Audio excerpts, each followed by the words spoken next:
Dengan uang sebesar 160 juta rupiah, kita bisa mendapatkan sebuah Mercedes-Benz C200 W204 facelift tahun 2012. Dengan catatan, mobil ini merupakan mobil ekstaksi. Dengan uang tersebut, apakah yang mampu ditawarkan mobil ini? Simak selengkapnya di review mobil ini.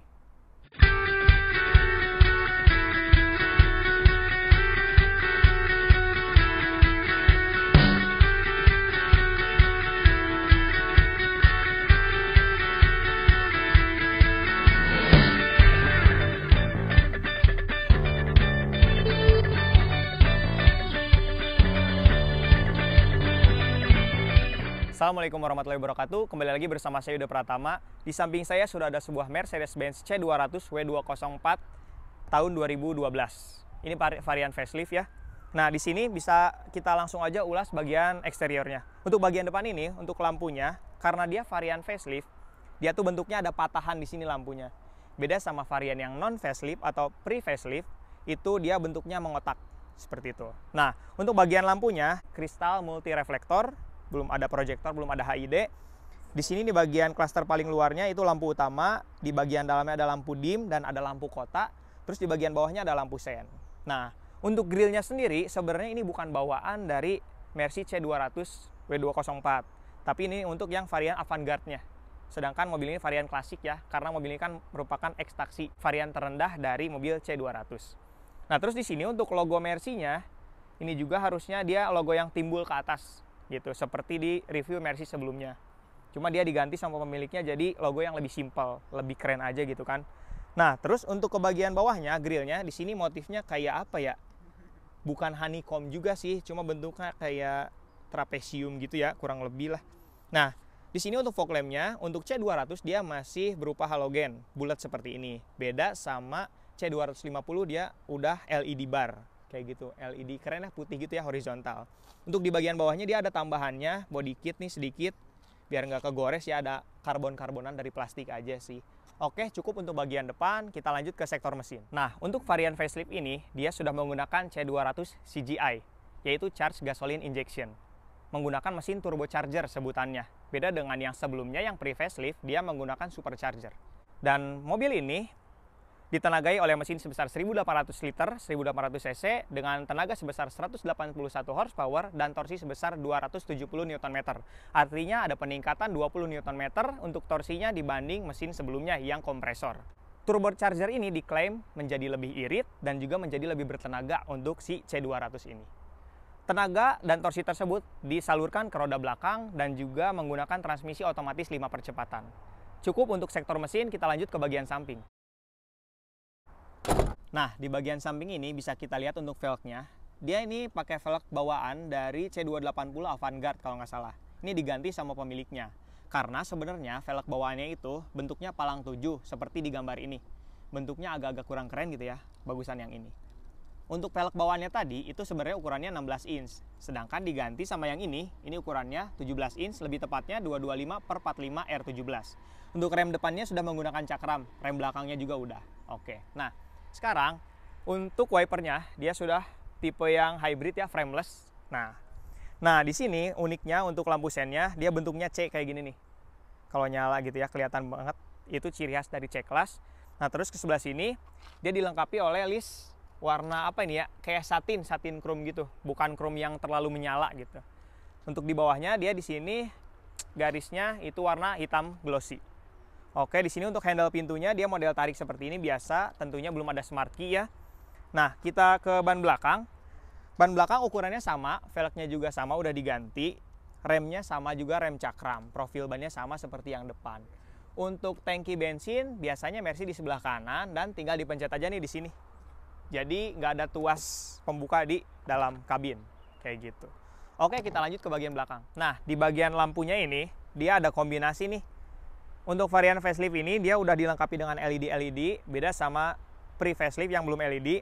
Cuma di sini masih ada yang pakai bohlam juga nih di bagian lampu mundurnya, kayak gitu. Keren sih kalau nyala malam-malam. Ini ada emblem C200-nya, di sini ada list chrome di atas plat nomor. Untuk lampu plat nomor dia udah LED.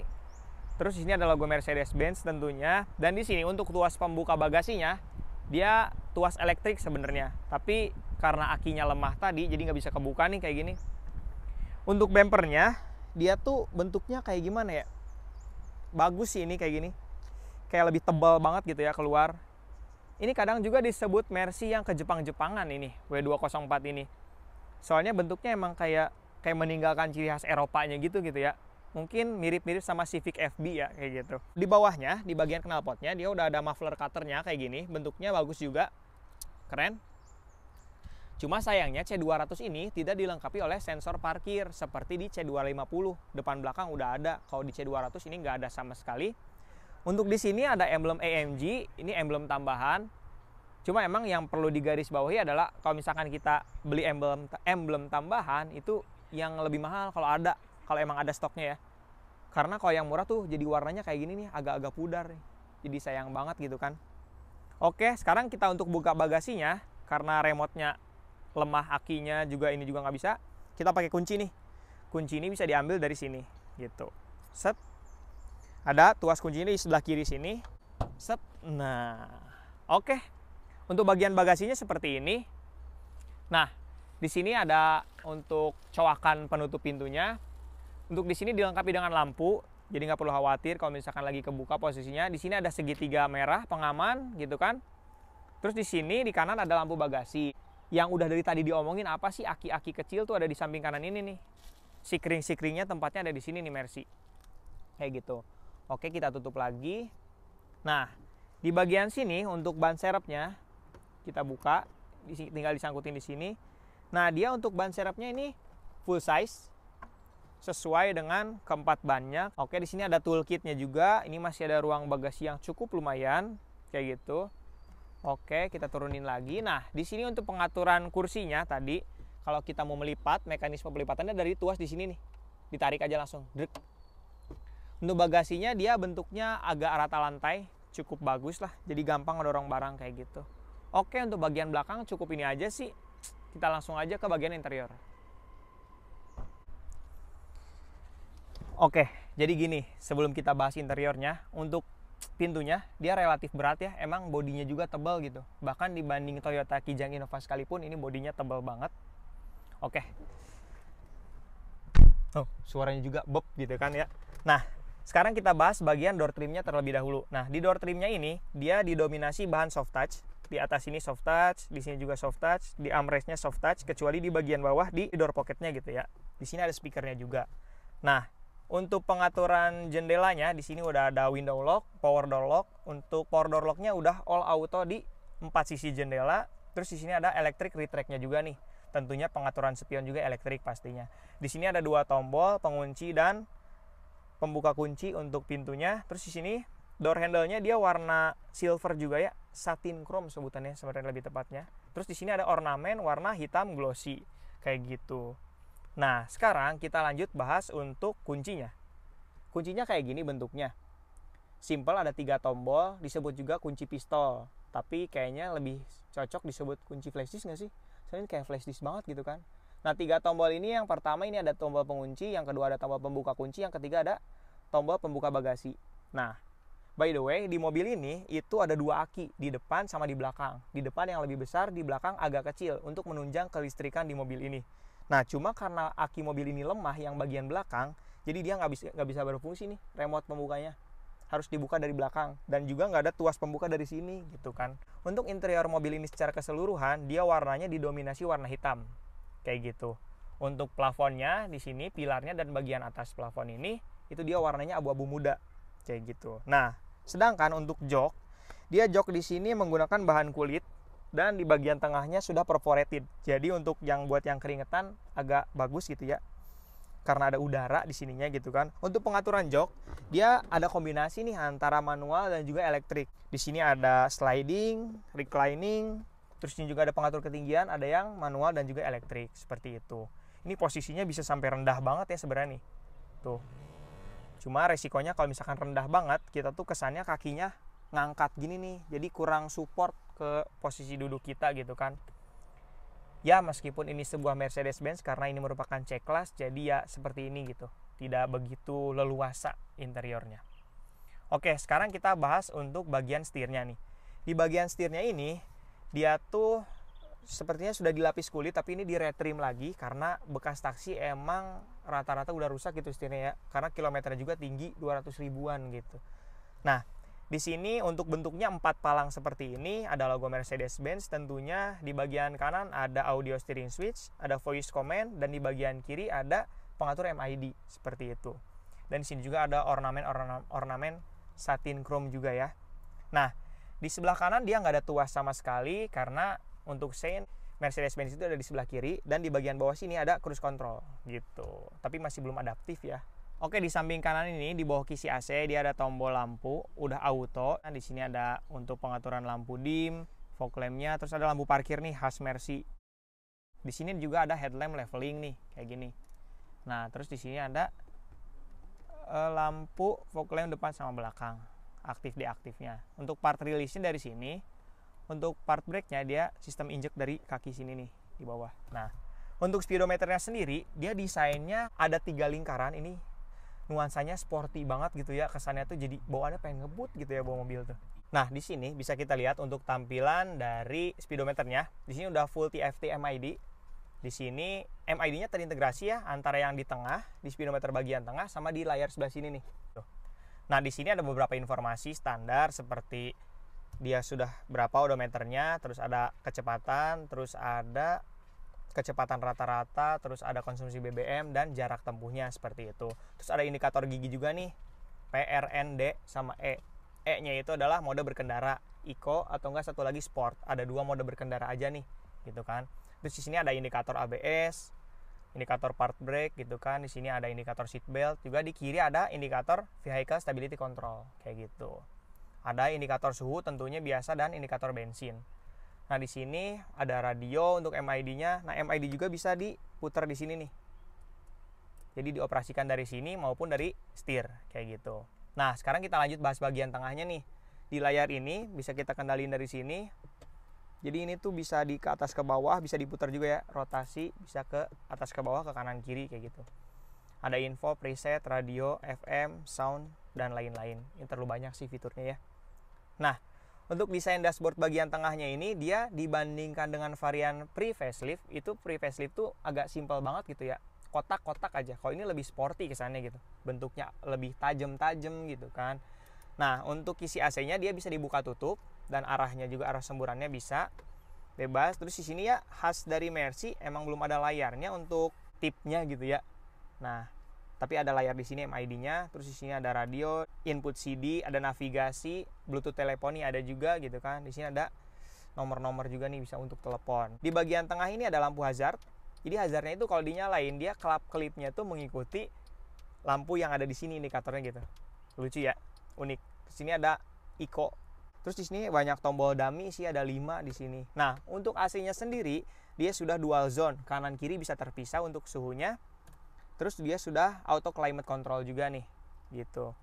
Terus di sini ada rear defogger, ada front defroster juga. Ini naik turun suhu. Terus di sini juga ada pengatur semburan ke kaki seperti itu. Nah, di sini ada asbak sedikit, ada tombol apa nih warna hitam nih?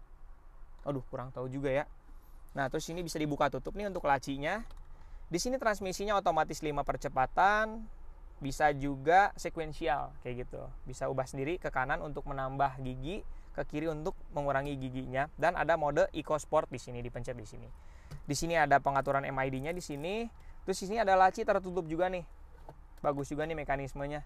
Kayak gitu. Terus nah, di sini ada bahan soft touch untuk armrest-nya. Ini armrest-nya untuk yang driver, ini sisinya ini panjang nih, enak jadi buat standby gini ya kalau sambil nyetir gitu kan. Nah, ini cara ngebukanya unik di sini, ada tombol di samping, di sini juga sama, bisa dibuka gini, set. Tuh, kayak gitu cara mekanisme ngebukanya. Nah, di sini kita menemukan STNK. Nah, jadi pajaknya ini sekitar Rp5.600.000 untuk PKB-nya. Ini plat B Jakarta atas nama PT, kayak gitu. Di internet ada juga beberapa varian yang 6 jutaan. Nggak tahu tuh perbedaannya dari mana ya.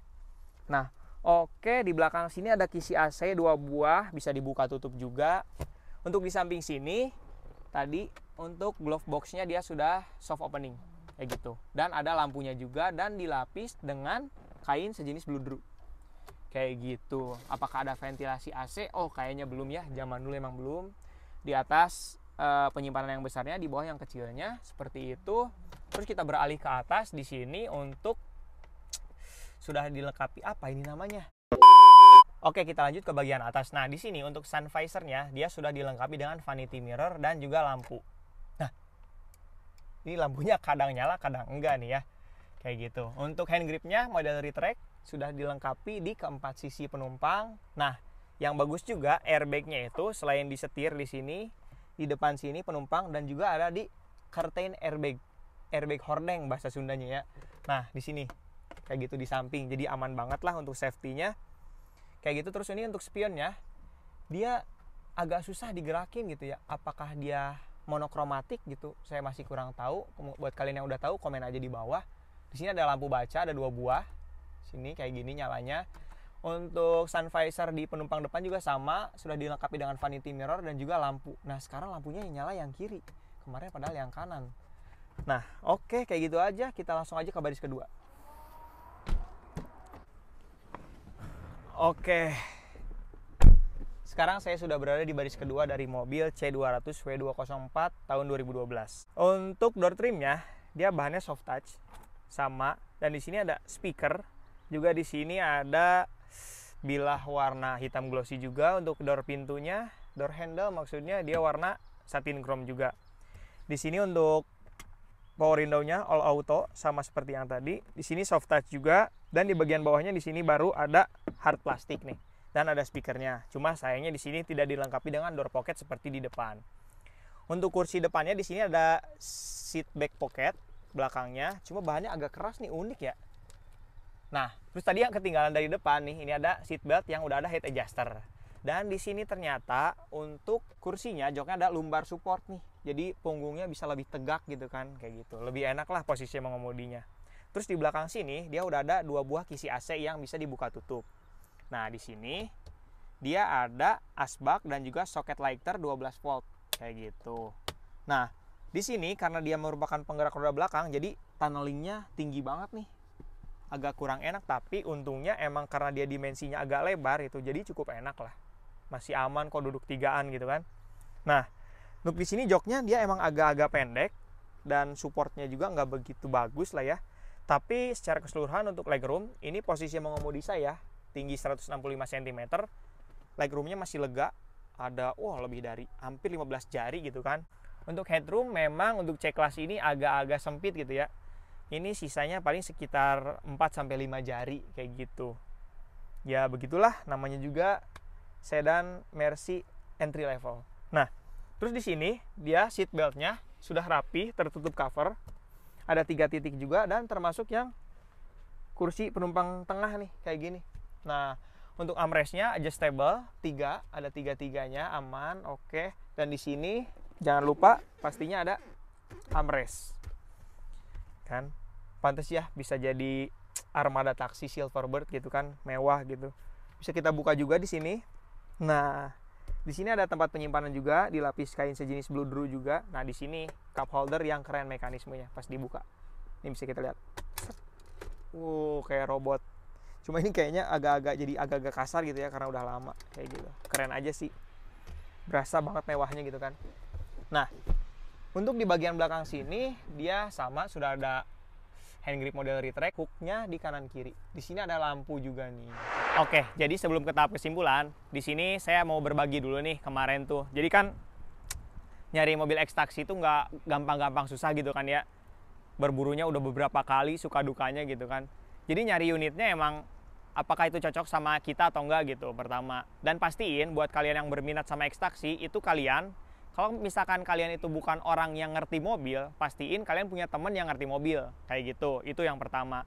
Karena kan kita nggak pernah tahu ya kilometer tinggi dari mobil X-Taxi itu apakah itu berpengaruh kepada performanya di masa yang akan datang atau kerusakan-kerusakan partnya. Apalagi nih mobil Eropa gitu kan, mobil yang sekali rusak partnya itu, aduh, udahlah pokoknya gogodeg lah bahasa Sundanya Maya.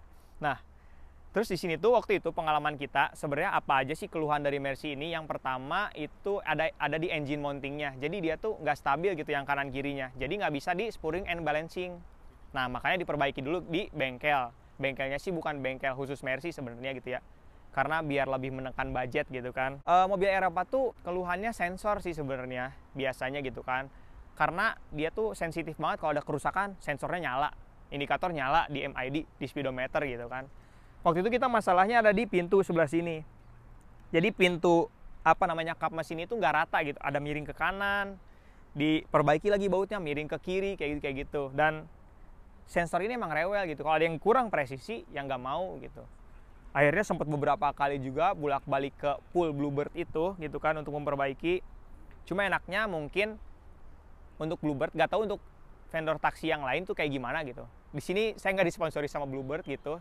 Akan ada perbaikan dulu sebelum kita bisa beli mobil itu gitu. Intinya mobil dibeli itu siap pakai, harusnya seperti itu kondisinya. Tapi nggak tahu juga, mungkin teman-teman punya pengalaman lain eks taksi kayak gimana, komen aja di bawah kayak gitu.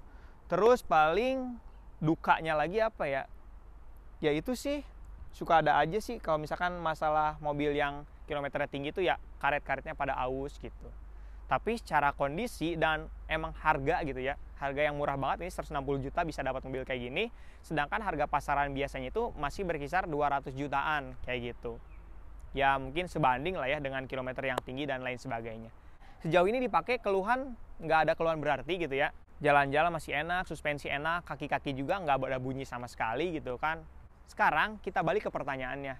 Apakah mobil ini worth it untuk dibeli dengan harga 160 juta? Menurut saya worth it. Dengan catatan, kalian itu orang yang mengerti mobil ataupun punya temen, punya rekanan yang ngerti mobil. Itu sih intinya sebelum kalian beli sebuah mobil eks taksi. Kalau misalkan kalian khawatir karena mobil Eropa itu perawatannya mahal, kalian bisa aja ambil mobil eks taksi yang mobil pabrikan Jepang, seperti itu. Oke, cukup untuk video kali ini. Terima kasih buat kalian yang udah nonton. Jangan lupa klik like, komen, dan subscribe. Dan nyalakan lonceng notifikasi biar nggak ketinggalan video berikutnya. Oke lah, sampai ketemu lagi di video berikutnya. Dah.